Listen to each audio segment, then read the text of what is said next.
اعوذ باللہ من الشیطان الرجیم، بسم اللہ الرحمن الرحیم، اللہم صلی علی محمد وآل محمد وعجل فرجہم۔ دوستو، مولا امیر المومنین علیہ الصلاۃ والسلام کا فرمان مبارک ہے، خدا رحم کرے اس شخص پر جسے یہ معلوم ہے کہ وہ کہاں سے آیا ہے، کہاں رہ رہا ہے اور کہاں اس کو جانا ہے۔ تو دوستو، ہم رب العالمین کی بارگاہ سے تشریف لائے ہیں اور اس دنیا میں کچھ وقت گزار رہے ہیں، اور پھر ہم نے اللہ رب العالمین کی بارگاہ میں پیش ہونا ہے۔ تو اس دورانیے میں جو اعمال و افعال ہم انجام دے رہے ہیں، ظاہر ہے ان سب کا حساب کتاب ہمیں دینا ہے۔ تو یہاں پر جو ہمارے ذمیہ کام ہیں بحیثیت مسلمان، وہ ہمیں ظاہر انجام دینے ہیں، اور سب سے اہم بات جو فرمائی گئی ہے وہ یہ ہے کہ جس کی نماز قبول ہوگی اس کے باقی سارے اعمال قبول ہوں گے۔ تو ہمیں کوشش کرنی چاہیے کہ نماز صحیح طرح پڑھی جائے اور صحیح طرح انجام دی جائے۔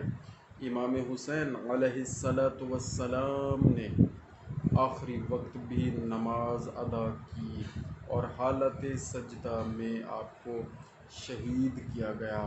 بہت بڑا پیغام ہے کہ یہ بہت اہم عبادت ہے نماز۔ تو اللہ تعالی ہم سب مسلمانوں کو نماز کی پابندی کی توفیق عطا فرمائے اور پڑھنے کی توفیق عطا فرمائے۔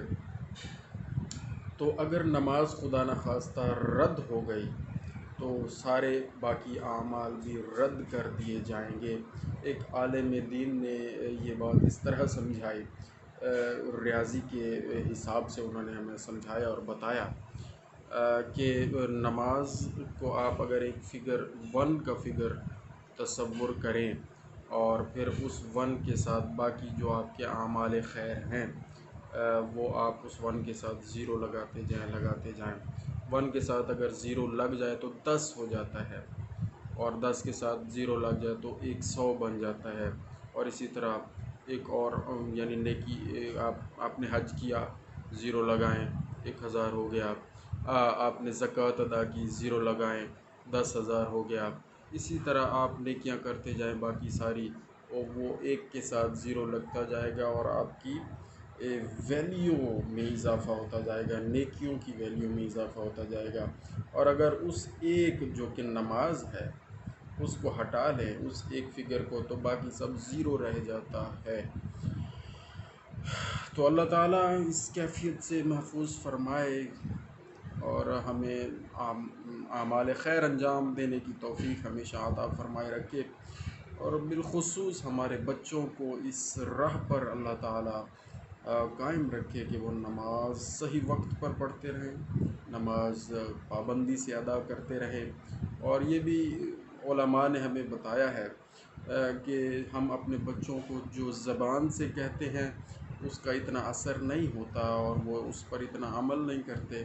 ہاں، جو کام ہم کرتے ہیں پریکٹیکلی، اور جو کام وہ ہمیں کرتا ہوا دیکھتے ہیں تو وہ ضرور کاپی کر جاتے ہیں بچے، اور اس پر ان کی عادت قائم ہو جاتی ہے۔ تو اگر ہم نماز پڑھیں گے، بچے ہمیں دیکھیں گے تو وہ بھی ضرور پڑھیں گے، وہ بھی مصلی پر آئیں گے۔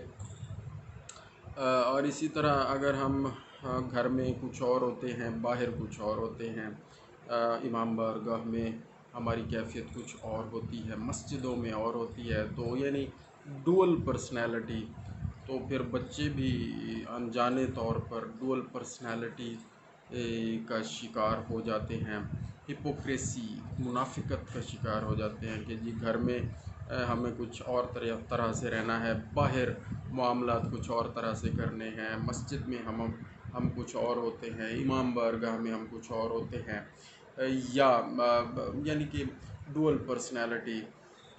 تو دوستو جب تک ہم اپنی پرسنالٹی پر کام نہیں کریں گے، اپنے اوپر کام نہیں کریں گے، اپنے کردار پر کام نہیں کریں گے، تو اس وقت تک ہمارے بچے بہتر طرح پرفارم نہیں کر سکیں گے۔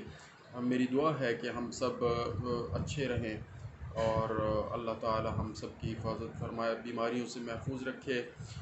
سب بے اولاد مومنین کو اللہ تعالیٰ اولاد نرینہ عطا فرمائے، اور جن کو عطا فرمائی اللہ پاک ان کی حفاظت فرمائے۔ اللہ تعالیٰ سب کے والدین کا سایہ ان کے بچوں پر قائم و دائم رکھے، اور سب کو ہمیشہ اپنی حفظ و امان میں رکھے۔ اللہم صلی علی محمد و آل محمد وعجل فرجہم۔